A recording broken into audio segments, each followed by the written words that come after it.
Hello friends, travelling ईशाची travelling journey होती ती म्हणजे यावेळेस रो फेरीने. आम्ही जाणार होतो गुजरातला, सो आम्ही निवड केली ती रो फेरीची. मोठ्या जहाजातला प्रवास तुम्ही अनुभवलाय का? नसेल अनुभवला तर चला मग या व्लॉगच्या माध्यमातून आपण अनुभवूया. आम्ही पोचलो हजिरा टू गोगासाठी विथ आमची नमश्री म्हणजेच एक्सुवी. चेक इन झालं आणि आमची गाडी गेली थेट रो फेरीमध्ये पार्क करण्यात आली. क्रू मेंबरने यांची विशेष काळजी घेतली. आतली सुविधा पाहतायच तुम्ही, एकदम मस्त. चहूबाजूनी पाणी, आपल्या प्रत्येकाच्या सोबतच्या गाड्या. हा प्रवास खूप सुंदर होता.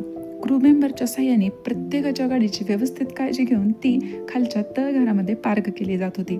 विशेष होतं ते म्हणजे आतली सुविधा व्यवस्था खूप भारी, आरामदायी पुश बॅक सीट, मस्त AC आणि लांब प्रवासात फ्रेश होण्यासाठी वेगवेगळ्या रूम आणि कॅफेची पण सोय.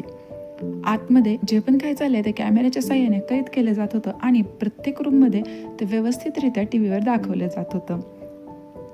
सगळ्यात मस्त मजा होती ती म्हणजे बाहेरच्या डेकवर आणि टेरेसवर अथांग समुद्र, चेहऱ्यावर थंड हवेची झोप. हा समुद्र सफारीचा प्रवास म्हणजेच मोठ्या जहाजाचा अनुभव खूपच भारी होता. सुमारे 4 ते 5 तासांचा प्रवास हा 1 ते 1.5 तासात अनुभवला जातो. याची ऑनलाईन तसेच ऑफलाईन तिकीटं पण घेतली जातात. जास्त करून लोक ऑनलाईन तिकीटं काढतात. तिथे गेल्यावर आपल्याला हा बँड मिळतो. मग तुम्हाला कशी वाटली रो फेरी? सबस्क्राईब करा, लाईक करा.